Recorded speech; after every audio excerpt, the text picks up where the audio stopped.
दुनिया में कई ऐसे वाक़यात रोनुमा होते हैं जो खुद ब खुद तारीख का हिस्सा बन जाते हैं, जिनसे माजी, हाल और मुस्तकबिल का दर्स मिलता है। ऐसे ही वाक़यात में एक तक़सीम हिंद में मुसलमानों की हिजरत है। सदियों तक साथ रहने और एक दूसरे की खुशी गम में शिरकत करने वाले पलक झपकते ही जान के दुश्मन बन गए। तक़सीम हिंद दास्तानों की ऐसी किताब है जिसका हर सफ़हा खून के आंसू रुलाता है। घर छुटे, जायदादें लुटी, बेटियां कुएं में डूब मरी, तो कहीं बाप औलाद को बचाते बचाते दम तोड़ गया। लुटे पिटे काफले, बिछड़ने वाले प्यारों को ढूंढती आंखें, इंतजार, उम्मीद और वसवसों के साथ नई जिंदगी की इब्तिदा।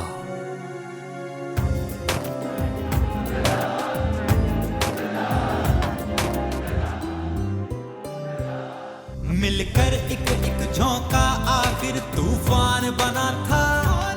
वो मिलकर एक एक झोंका आखिर तूफान बना था। यूं पाकिस्तान बना था, यूं पाकिस्तान बना था, यूं पाकिस्तान बना था, यूं पाकिस्तान बना था। मेरा नाम असगर मखदूमी है। मेरे वालिद साहब का नाम पीरज़ादा मोहम्मद अनवर मखदूमी है। वो कॉरपोरेशन अमृतसर में थे। मैं अमृतसर में पैदा 11 फरवरी 1932 में पैदा हुआ था। 91 ईयर मेरी उम्र हो गई है। तो 1942 में हमने कायद-ए-आज़म को पहली दफ़ा वेलकम किया था। मैं उस वक्त मुस्लिम हाई स्कूल में पढ़ता था। 1942 में मेरी मदर इन लॉ ने कायद-ए-आज़म को जो अपना ज़ेवर दिया था। 1945 की बात है कि मैं उस वक्त जब स्कूल पढ़ता तो हमारा टीचर था शेख गुलजार साहब। वो नक्शा लेकर आए थे पाकिस्तान का, वो मैं आपको दूंगा। पाकिस्तान का नक्शा जब एक था, पाकिस्तान दो नहीं थे, पाकिस्तान का नक्शा एक था। तो ये मैंने रिकॉर्डिंग भी दिखाई है लाहौर में भी। तो उन्होंने कहा कि आपने ये नक्शा जो दिया है कायद-ए-आज़म को, जो किसने भी बना कर दिया था। तो मैंने कहा यार ये तो बात ठीक है आपकी। आज तक देखो इस नक्शे के बारे में किसी ने नहीं बताया कि वो पाकिस्तान का नक्शा किसने पेश किया था। क्योंकि अंग्रेज़ों ने कहा था कि आप एक मुसलमान टेरिटरी का मुतालबा कर रहे हैं, मगर वो टेरिटरी कौन सी होगी। फिर कायद-ए-आज़म ने कहा कि ये नक्शा कैसे बताना चाहिए। तो उसमें सईदुद्दीन काजी है, उस वक्त ज़माने 1940 में 1944 की बात है। कायद-ए-आज़म को कहा कि सईदुद्दीन काजी इंचार्ज है जोग्राफ़ी डिपार्टमेंट पंजाब यूनिवर्सिटी का, उसकी ड्यूटी लगाएं, वो ही कर सकता है। उसके साथ एक प्रोफेसर थी मरियम अलाही, वो प्रोफेसर थी। तो इन दोनों ने बना के वो पाकिस्तान की आबादी, पंजाब, सिंध, सूबा सब की आबादी बनाकर मुसलमानों की कितनी है और नक्शा बना के दिया था कि यह वो मैं नक्शा दिखा रहा हूँ नई पौध को कि ये कायद-ए-आज़म ने उस वक्त अंग्रेज़ों को नक्शा ये दिया था जो आप लोगों को इल्म नहीं है। उसके बाद जो सेंटर जो है वो UPCP इसलिए काटा कि जमीयतुल उलमा हिंद ने कहा था कि हमने पाकिस्तान में नहीं रहना, वो नहीं रहना है। उसका नतीजा ये कि अंग्रेज़ों ने वो हिस्सा काट के बंगाल रह गया, पंजाब रह गया। उसके बाद जब कायद-ए-आज़म ने मास्टर तारा सिंह जो उस वक्त इंचार्ज था उसको बुलाया कि यार तुम्हारे सारे मजहबी मकामात पाकिस्तान में आ रहे हैं तो तुम हमारे साथ मिल जाओ। तो उसने कहा कि ठीक है बात तो अच्छी है, मगर मैं जाकर पढ़िया, मैं अमृतसर जाकर टेंपल में करें इकट्ठू करूँगा, फैसला करेंगे। मगर जब गांधी को पता चला तो उसने नेहरू को कहा कि इसको दिल्ली में बुलाए और इसको कहें कि यार तुम मुसलमान है, ये तो कट्टर किस्म के, तुम्हें वहाँ बात नहीं करने देंगे, तुम हमारे साथ रहो। जिसका नतीजा हुआ कि रेड क्लिफ अवार्ड में फिर उसका जो तकरीर थी उसकी वजह से फिर हमारा अमृतसर निकल गया, वरना अमृतसर जून में 1947 तक पाकिस्तान में था। जून के बाद जब रेड क्लिफ अवार्ड दिया तो हमारा शहर जो है वो निकल गया। तो हम 15 अगस्त को पाकिस्तान में आए थे। हम जब स्कूल में पढ़ते थे हमें कभी कोई ट्यूशन की ज़रूरत नहीं पड़ती थी। जो कमज़ोर होते थे बच्चे उनको रख लेते थे टीचर बाद में, और टीचर भी वो माँ बाप की तरह होते थे कि वो कुछ घंटा देते थे कमज़ोर बच्चों को, तो वो पढ़ाते थे। ये हमारा म्यार था। दूसरा हमारा म्यार था कि हम कॉरिडोर में जब अगर मास्टर हमारा गुजरता था, हम कभी भी मास्टर के आगे नहीं गुजरते थे। अगर मास्टर से हम दीवार के साथ खड़े हो जाते थे सलाम करने के लिए, चाहे मास्टर आगे जाए तो हम पीछे आते थे। अब अगर मैं बच्चों को कहता हूँ किसी को, वो कहता है ये वो पुराने ज़माने की बातें हैं, अब इस काबिल नहीं है प्रोफेसर। मैंने कहा काबिल तो तुमने बनाना है। ये मेयार था हमारा। ये मुस्लिम हाई स्कूल जो ये अपना जमात ये एम सर सैयद की थी, ये हमारी होती थी। इसके अंडर एम कॉलेज भी था अमृतसर में, और मुस्लिम हाई स्कूल था। लाहौर में मैं आके मुस्लिम मॉडल हाई स्कूल लोअर माल जो है, वहाँ में मैंने आकर 9th और 10th करा है। 9th से जब हम आए तो हम सेकंड डिफेंस लाइन मिलिट्री की थी। उसको तो फ़ौज हमारी नहीं थी, क्योंकि फ़ौज हमारी बिखरी हुई थी सेकंड वर्ल्ड वाइड में। तो अंग्रेज़ों ने हिंदू फ़ौज को लाते थे, मुसलमानों को नहीं ला रहे थे। इस वजह से हमारी फ़ौज भी कमज़ोर थी। 1947 में जब कमज़ोर थी तो हम सेकंड डिफेंस लाइन थे पाकिस्तान की फ़ौज के। मैं उसको डिफेंस लाइन का सेकंड था। तो हमारी फ़ौज ने उस वक्त फैसला किया था कि हमारी फ़ौज कमज़ोर है, जो सेकंड डिफेंस लाइन है अगर ये कमज़ोर हो गई तो हम तीसरी डिफेंस लाइन बनानी है। उसके लिए फ़ैसला हुआ था असेंबली में कि भाई सेकंड डिफेंस लाइन जो है BRB कनाल, उसको छोटी सी नहर थी जैसे लाहौर में गुलबर्ग से, ये वहीं से निकलती है। ये छोटी नहर थी। तो इन्होंने फैसला किया था कि नहर को चौड़ा किया जाए, गहरा किया जाए। उस वक्त पुल होते थे लकड़ी के बनते थे किसी, उसके ऊपर पुल बनाया करते, तो पुल में वक्त लगता था। तो इसलिए वो नहर चौड़ी 1949 में 1948-49 में मैंने जब दयाल सिंह कॉलेज में पढ़ता रहा मैं लाहौर में, तो हमें इन्होंने कहा, जो ट्रेनिंग देता था फौजी, उसने कहा कि जी मैं ट्रेनिंग दे रहा हूँ, हमें फौज ने फैसला किया है कि तीसरी डिफेंस लाइन बनानी है, BRB कनाल को गहरा करना है और बड़ा करना है। तो आप वॉलंटियर कहो कि खाने में तो पैसा नहीं है, वो तो किक्कर के कांटे जो है ना वो भी लगाया करते थे। आपको याद होगा किक्कर के कांटे पिन की जगह इस्तेमाल करते थे। ये खजाने का हाल था। तो हमने उस वक्त नहर बनाई थी 1949 में, उसका मुझे सर्टिफिकेट 1950 में दिया। हम जो इलाके में रहते हैं सिविल लाइन था, यहाँ सिख, हिंदू और मुसलमान तीनों कौमें रहती थी। दो गलियाँ जो है मुसलमानों की थी, बाकी 5 गलियाँ जो है ना सिखों और हिंदुओं की। हम इकट्ठे होते थे, इकट्ठे कहते थे, हॉकी और क्रिकेट इकट्ठे करा करते थे। मैं अमृतसर दरबार में जाता रहूँ सिखों के साथ, उनके फंक्शन में जाते थे। होली में हिंदुओं के साथ जाना, कोई नहीं, भाइयों की तरह होता था। कोई मैं ये पैदा तो 1947 में हुआ। असल में सिखों को उठाया, उनको शराबें पिलाई हैं। पहले जो अगर अमृतसर में कत्ल हुआ है, ये चौक प्रादात में हुआ है। उसका सारा जब तारा सिंह ने तकरीर की ना वहाँ गोल्डन टेम्पल में, तो वो मारा गया सिखों को। तो उन्होंने उस वक्त कोशिश की, उस वक्त तलवारें होती थी, बंदूक तो कम होती थी। तो सिखों ने फिर चौक प्रागदास मुसलमानों की आबादी थी, उसके नज़दीक गोल्डन टेम्पल के पास, वो सारी जला दी थी। चारों तरफ उन्होंने मिट्टी का तेल डाल के रात को, आधी रात को, तो सुबह उन्होंने सारी आबादी सिखों की थी, वो तलवारें लेकर बाहर खड़े हो गए थे। आधी जल गई थी, जो सो गए थे, जो बाहर निकले थे उनको कत्ल कर दिया था। वो लाशें मैंने जाकर मुर्दा खाने में देखी हैं। वो 3 दिन बाद मैं गया हूँ, हालांकि उस वक्त डर था, मगर मैं बेखौफ होकर जाता रहा हूँ। इसी तरह मैदान था जो भरा हुआ था, तो बाकी लाशें 30-32 बाहर थी। तो मैंने उनके कपड़े पे उठा के, मुँह में मक्खियाँ बैठती तो मैंने उठा ला। तो मैं सोचता हूँ कि देखो, वो मुझे खौफ नहीं था इतना, बस जज्बा था कि हमने एक मुल्क बनाना है। मुल्क बनाने के लिए जलता था। तो उसमें मैं एक बात बताऊँ कि एक लकड़ी की जो फ्रूट वाली रेहड़ी होती है, ये वहाँ खड़ी थी। उस पर लाशें थी, एक लाश वो थी वो काटी हुई थी, उसके 2 हिस्से थे। तो उस वक्त तलवारें बहुत भारी होती थी, वजनी होते, तो वो तो जैसे हमारे बड़े कसाई रहते हैं छुरा, इस तरह तलवार इतनी होती थी कि वो काट देती। तो एक लाश वहाँ वो रेहड़ी में पड़ी हुई थी, जिसका आधा धड़ गिरा हुआ नीचे था, लटक रहा था, उसी तरह पड़ी थी 2-3 लाशें। ये भी मैंने देखी हैं। 14 अगस्त की लाशें मैंने देखी हैं, जो अमृतसर गाड़ी गई है, तो जो दाएं तरफ से इन्होंने हमला किया था, बाएं तरफ ट्रेन के जो लोग थे वो भागे वहाँ से, और हालांकि उनको ख्याल नहीं था कि अगर भागते भी तो उन्होंने मैदान में उनको कत्ल कर दिया। वो वहीं तक लाशें पड़ी हैं जो मैंने देखी थी। वो गाड़ी जब लाहौर आई है तो लाहौर में देखा कि गाड़ी खड़ी है तो उसका दरवाज़ा भी नहीं खुला और कोई उतरा नहीं है। तो सब हैरान हो गए, ख्याल हो गया ये हुआ क्या है, गाड़ी से उतर नहीं रहा। जब गाड़ी के अंदर दाखिल हुए हैं तो सारी लाशें थी।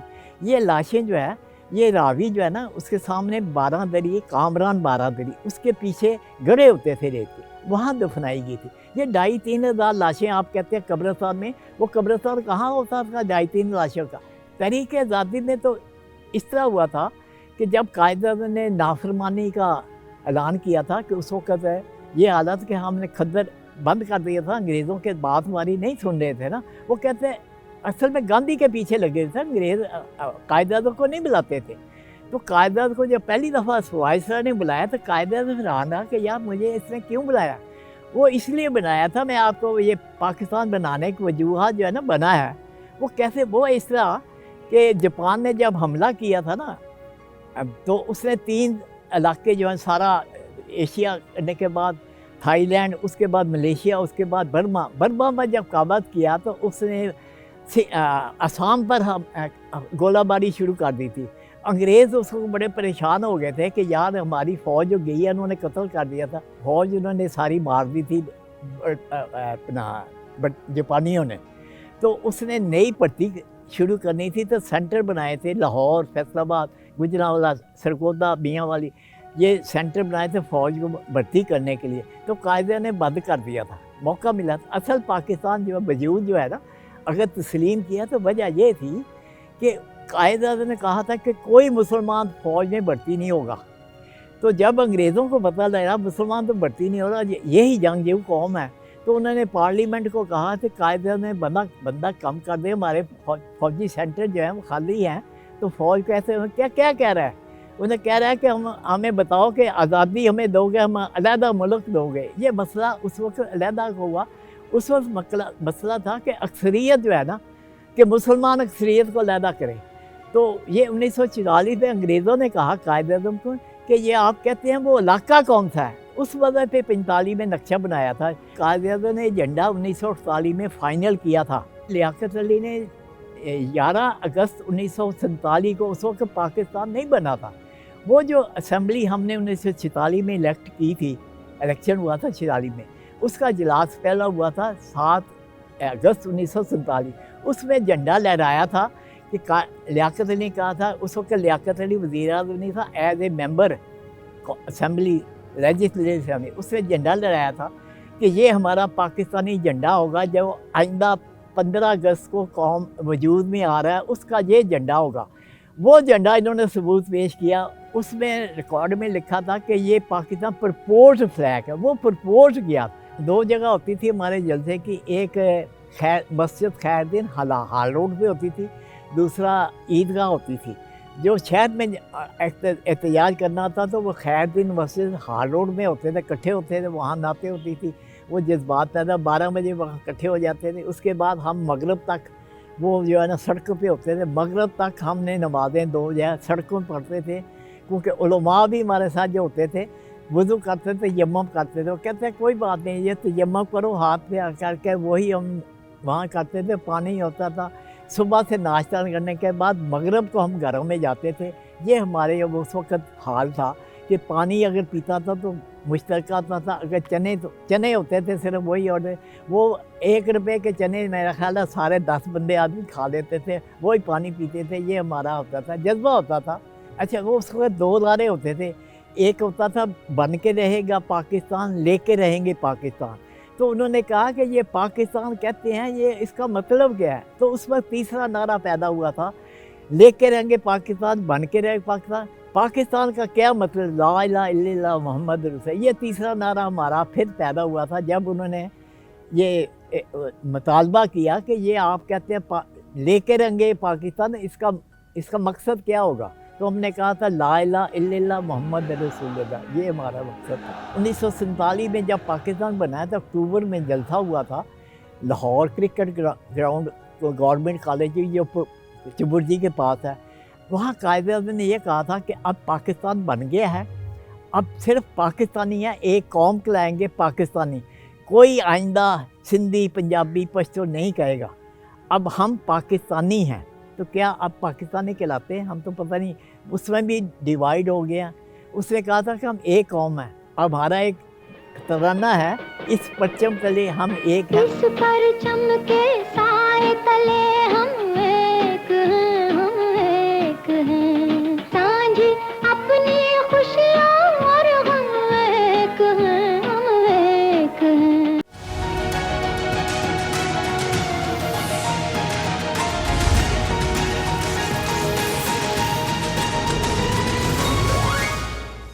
उन्नीस सौ 45 में जो कायदे आज़म को दिया गया था वो नक्शा पेश हुआ था। हमने बैज लगा के तो जाते थे, तो मेरा साथी एक कत्ल हो गया था, वो उसने बैज लगाया हुआ था। हमने वो बैज लगाते थे अमृतसर में, जो गोल बैज बने हुए थे, तो अपनी कोट पे स्वेटर पे लगा के हम फिरा करते थे। तो हिंदुओं ने, वो मेरा एक साथी था जो को कलेक्शन करते थे ना हम, स्टैम्प की और कॉइन की, तो वो वहाँ तक ज़्यादातर जमात जो दुकानें थी वो सिखों की थी, तो दरबार साहब के पास जाते थे। उस बच्चे ने कहीं लगाया हुआ था तो उसको वो कत्ल हो गया था। बाकी हमने फिर बैज इसका इंडिया का इसका कांग्रेस का लगा के जाते थे। इस तरह शौक़ था कि हम कलेक्शन करें। तो वो बेचारा मारा गया था, उसको पहला कत्ल वो भी हुआ था कि जो हमारा साथी है उन्होंने मार दिया कि तुमने ये बैज क्यों लगाया है, वो सिख ने मार दिया। बैज का पाकिस्तानी नक्शा बनाया था ना पहली दफ़ा, जब इंट्रोड्यूस कर रहे, कौम को तो नहीं पता, वो पहला नक्शा था कि ये पाकिस्तान होगा। कहते थे पाकिस्तान वो टेरिटरी, इंडिया तो बहुत बड़ा है, कौन सा इलाका होगा जो पाकिस्तान होगा, उसके लिए फिर नक्शा बना था, वो हम लगा के थे। तो वो बेचारे हम, क्योंकि लोगों को पता चले, मुसलमानों को पता चले कि हमने मुल्क कौन सा लेना है। वो कायदे जब गुजरना था, 2 रस्से थे, सफ़ेद रस्से थे, 2 आदमी, एक आदमी उधर पीछे था, बहुत लंबे रस्से थे, तो दरमियान में से कादियान की गाड़ी होती थी। मेरा हाँ मोरस गाड़ी होगी, उस वक्त मोरस थी। तो मुझे लोग कहते हैं क्या आपने हाथ मिलाया? मैंने कहा हम तो सोच भी नहीं, हम तो गाड़ी को हाथ लगाना गुनाह समझते थे, इस तरह कि उसकी अकीदत थी हमारी कि गाड़ी को हाथ लगाएंगे, कायदे को बुरा ना महसूस हुए। कायदे ने मना किया था कि गुलाब के फूल जो हैं ये मैंने नहीं फेंकने देने, तो हमने नहीं फेंका था। फिर वो यही रहा था कि हमने तालियां बजाई थी, तो वो गुजर के गए थे ना 1942 में। कायदे आज़म ने मुसलमी को मनज़म करने की, मुसलमानों को मनज़म के लिए शहरों से हर शहर में जलसे किए थे और फंड इकट्ठा किया था। कोई फंड तो था ही नहीं, तो खंड कटे थे। इसलिए जो फैसलाबाद में जलसा हुआ वो भी मैं बता रहा हूँ कि मेरी मदर इन लॉ थी, उसका नाम ज़ैनब बीबी है। अब ये किताबों में नहीं लिखते, ये नाम है, मैंने रिकॉर्ड कराया म्यूज़ियम में भी लाहौर में, उनको भी नहीं पता था। मैंने कहा कम उस औरत का नाम ही होना चाहिए, ये उसने कुर्बानियाँ दी हैं, उनका नाम होना चाहिए। कैसे कैसे कुर्बानी दी है उसने, अपना जेवर जो है सारा उतार के दे दिया था कि ये, क्योंकि फ़ंड इकट्ठा करने के लिए कायदे ने कहा कि हमारे पास मनज़म करने के लिए फ़ंड इकट्ठा करना है। तो अमृतसर में पहला जलसा 1942 में किया था धोबी घाट में। ख़ासकर मिस जॉर्ज जो है जिसकी अकीदत करते हैं, इसी तरह हमने इज़्ज़त की थी कि जो हमारा लीडर एक है, लीडर ही एक था। उसका कायदे-ए-आज़म का नाम भी बाद में नाम कायदे-ए-आज़म दिया गया कि जब उनके मुल्क के लिए ये ज़रूरत पैदा, मुसलमानों के लिए उनको क्या ज़रूरत थी। हालात उस वक्त ख़राब है जब तारा सिंह ने अमृतसर गोल्डन टेम्पल में तकरीर की है, तो उसने तकरीर की है तो सारा परागदास का चौक कत्ल हुआ। फरीद के चौक में आकर हमला किया था बाकायदा असले के साथ, तो गोलाबारी हुई थी। मैं उसके मामू मेरा ज़ख्मी हुआ था, तो मैं उसके अस्पताल में गया था, उसकी इजाज़त करनी थी। हालांकि मैंने इतनी लाशें देखी थी, तो जब मैं मामू का जब देखा था ज़ख्मी, वो छड़े होते थे उस वक्त, दूल्हा कार छड़े होते थे, तो उसका बाजू पे उसने ऐसे किया होगा ना, तो छड़े, तो मैं ये देख के मुझे बेहोश हो गया। तो मुझे डॉक्टर ने बाहर बिठाया गाड़ियों के, इसको बाहर बिठा दो। तो पहली दफ़ा मैं उधर बेहोश हुआ हूँ, तो मुझे घर गया, तो मैंने क्या हुआ है, तो कहता है तू तो बेहोश हो गया था। तो मामू को देखा बेहोश है, वरना हमने लाशें देखी हैं, बहुत देर जाते रहे हैं हमने। अच्छा, अमृतसर में जो डीसी के झंडा लहराया था, अब एक लड़की ने लहराया था, हमारे साथ थी, वो सिविल लाइन में उस कोठी पे गए थे, तो उसे पता नहीं कैसे उसके जहन में आया, पुराने ज़माने में परनाले होते थे बाहर, वो परनाले कोठियों के बाहर, तो उसने परनाले को देखा, तो परनाला चढ़ के उसकी कोठी पे उतर के ना पीछे से ऊपर के यूनियन जैक उतार के पाकिस्तानी मुस्लिम लीग का झंडा लहराया था। अंग्रेज़ हमें सीधी गोली नहीं चलाते थे, पाँव पे मारते थे, ज़मीन पे मारते थे। वो ज़मीन पे लग के थी या पाँव पे मारते थे कि ज़ख्मी करते थे। उसमें फिर मुझे अभी तक याद है, वो एक थानेदार था, उसको इतना मारा था कि खून गया, तो वो कोठिए में कोशिश कर रहा था, पता नहीं उसका क्या मर गया या इतना मारा था कि उन्हें पत्थर मारे थे, हमारे साथ तो पत्थर ही होते थे। तो ये उस वक्त का भी हाल आता था। लड़ाई होती थी हमारी, काफ़ी होती थी, गोली चलती थी, मगर गोली सीधी नहीं लगाते थे। जब जून में रेड क्रिस ने फैसला किया है, तो मेरे वालिद साहब ने कहा कि अब अमृतसर तो पाकिस्तान में नहीं है, तो बेहतर आप चले जाएं। मेरे वालिद साहब वहीं रहे थे। तो अमृतसर में जो हमारा स्कूल है ना, हुसैनपुरा, ये टेंट कैंप बना था तमाम फैसलाबाद के शहर को, क्योंकि ये रेलवे लाइन के साथ था। तो यहाँ से इकट्ठा करके फिर लोगों को पाकिस्तान में लाते थे। तो मेरे वालिद साहब फिर कैंप में मेरे 3-4 दिन, जब भी उनकी बारी आई है, तो उससे पहले हम 15 अगस्त को हम आ गए थे। हम सुबह सवेरे निकले थे लाइनों लाइन, क्योंकि सवारी तो नहीं थी। तो वहाँ पुल था, पाथी वाली ग्राउंड पे एक पुल था जो रेलवे लाइन को क्रॉस करता था। जब हम गुजरे हैं तो हिंदुओं ने देखा है कि ये अब मुसलमान गुजर रहे हैं, तो टोलियों में गुजरे हैं, तो वो भाग के गए हैं। उन्होंने दस्ती बम था तो वहाँ से फैलाया था, हम गुजर गए थे, शुक्र है। हम ये 2 टोलियाँ गुजरी, जो पीछे आई उनको उन्होंने ज़ख्मी किया था, उसमें बम फेंका था, तो फिर भगदड़ मच गई थी। हम जब स्टेशन पे पहुँचे हैं सुबह 9 बजे, तो क्योंकि 11 बजे गाड़ी जानी थी, तो गाड़ी नहीं चली थी। ये भी अच्छा है, आपको पता चले, शायद इस चीज़ में नहीं पता होगा। ये गाड़ी जब 12 बजे का टाइम था, तो 9 बजे से 12 बजे इंतज़ार किया, तो गाड़ी नहीं चली थी। उसने फिर कहा जी 1 बजे जाएगी। हम 1 बजे बैठे हैं, तो फिर उन्हें गाड़ी को इंतज़ार करते रहे, बिसल बजाई है, तो वो जानबूझ के आगे पीछे करके फिर गाड़ी खड़ी की। असल में वो वजह थी, बाद में पता चला कि जो मिलिट्री मुसलमान फ़ौजी होते थे दूसरे मुल्कों में, उनको सब में दिल्ली इकट्ठा करते थे। और दिल्ली में उस वक्त अयूब खां था, ब्रिगेडियर था उस वक्त, उसकी ड्यूटी थी कि जितने फ़ौजी मुसलमान आए उनको आपने पाकिस्तान भेजना है। तो अयूब खां वो भेजा था। तो वो पहली जो मुसलमानों की फ़ौज इकट्ठी हुई है, सिपाहियों की, वो हमारे साथ आई, तो हम इसलिए बचे थे, वरना हमें नहीं पता था। वो 1 बजे गाड़ी आगे पीछे करके फिर खड़ी हो गई। हमने कहा इंतजार किया कि या सुबह के बैठे हैं, तो गाड़ी 12 बजे चलनी थी, 1 बज गया, अब 2 बजे चलेगी। असल में उनका इंतज़ार कर रहे थे। तो वो सारे फ़ौजी ट्रेन आए। वो जब ट्रेन आए तो उनको उन्होंने सवार करना था उसी ट्रेन में। वो ट्रेन हमारे साथ आई। वो जो हमला, हमारी गाड़ी पे भी हमला हुआ है, लकड़ी के डब्बे होते थे, गोलियाँ क्रॉस करती थी, हम नीचे बैठ गए थे। तो हमने उसमें दूसरी तरफ देखा था खोल के शीशे कि लाशें पड़ी हैं। तो हमने जब वो देखा तो हम पे हमला हुआ। तो अच्छा, ये उस वक्त फ़ौजी जो मुसलमान थे, फ़ौजी थे, बड़े अफसर तो नहीं थे बाहर। तो उन्होंने जब सिखों ने फायरिंग कर रहे थे, तो उनका जब तक असला ख़त्म नहीं हो गया, असला ख़त्म होने के बाद फिर वो तलवारों से हमला करके कत्ल करते थे। वो जब मैदान में आए हैं हमारी गाड़ी पे हमला करने हैं, तो फिर उन्होंने अपना असला खोला है। अच्छा, ये उन्होंने बहुत अच्छी बात की। अगर वो पहले खोल देते तो असला ख़त्म हो जाता, फिर तो हम भी कत्ल हो जाते। इन्होंने अक्लबंदी की, उन्होंने अपना असला नहीं चलाया। वो जब सिखों का असला ख़त्म हुआ तो हमला करने आए, तो फिर उन्होंने मैदान में मारा, गोलियाँ चलाई हैं। फिर उसके बाद हमारी ट्रेन आई है बॉर्डर पर। उससे पहली ट्रेन तो खैर कत्ल हो गई, दूसरी ट्रेन हमारी आई थी 15 को, जो हम बच गए थे और फिर इस्तकबाल किया था। दुनिया हमारा इंतज़ार कर रही थी कि कोई ट्रेन आ रही है। पता चल जाता एक ही टाइम ट्रेन आती थी। तो सारा गांव वाले लोग मेरे ज़्यादा थे, बाल्टियों में दाल लेकर और रोटियाँ लेकर, हर आदमी जो है उन्होंने रखा होता था, 2-2 रोटियाँ देते थे। तो वो 2-2 रोटी दाल पे डाल पे उन्होंने सबको दी हैं, उस वक्त स्टेशन पे खाई हैं। उसके बाद फिर कोई अगर रिश्तेदार आते तो कोई ले जाते, जैसे जैसे तकसीम हो गए थे। ये जो बादशाही मस्जिद है, इसके सामने वाली गली है, इस पर हम एक जला हुआ मकान था, वहाँ पर हमें ठहरने के लिए जगह थी। बड़ा कुछ दिन रहे, तो उसके बाद फिर हमें एक मकान वहीं नज़दीक अलॉट हो गया था, फिर वहाँ हम चले गए थे। वो वहाँ से भी जो अलॉटमेंट थी ना, वहाँ पर भी बदयानती जो है ना, बेईमानी।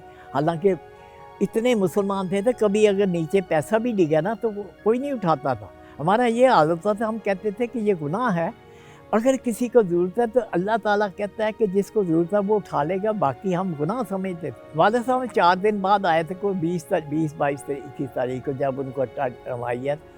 मेरे 2 भाई बड़े थे, मैं छोटा हूँ, मैं 3 भाई मेरे से बड़े थे। वो भी वहाँ पर कारपोरेशन में काम करते थे।